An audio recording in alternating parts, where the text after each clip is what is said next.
16वीं शताब्दी में पिछोला झील के निकट राजस्थान का भूभाग अछूता था, जो अरावली पर्वतमाला में बसे लहरदार पहाड़ों, घने जंगलों और शांत जल से सुशोभित था।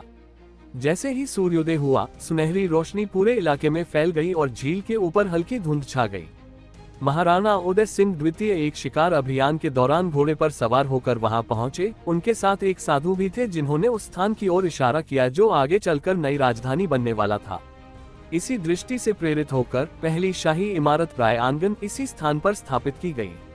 इस साधारण शुरुआत से धीरे धीरे नगर महल की प्रारंभिक पत्थर की संरचनाएं उभरने लगी, जो एक भव्य महल परिसर के निर्माण की नींव बनी।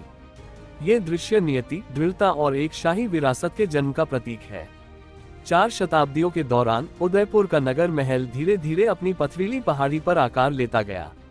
एक के बाद एक इमारतें सावधानी पूर्वक क्रम से निर्मित होती गईं। महल प्रांगण, गुंबद, बालकनियां और छतें प्रत्येक बढ़ती हुई इमारत पर सहजता से जुड़ती गईं। संगमरमर और ग्रेनाइट से निर्मित ये वास्तुकला पीढ़ियों के बीतने के बावजूद राजपूत शैली की उल्लेखनीय निरंतरता बनाए रखती है। समय के साथ महल के ऊपर का आकाश रंग और रूप बदलता गया, जो सदियों के प्रवाह का प्रतीक है। जो एक शाही निवास के रूप में शुरू हुआ था, वह एक विशाल और सामंजस्यपूर्ण महल परिसर में विकसित हुआ, जो मेवाड़ राजवंश की दृढ़ता और उसकी स्थापत्य दृष्टि की भव्यता दोनों को दर्शाता है।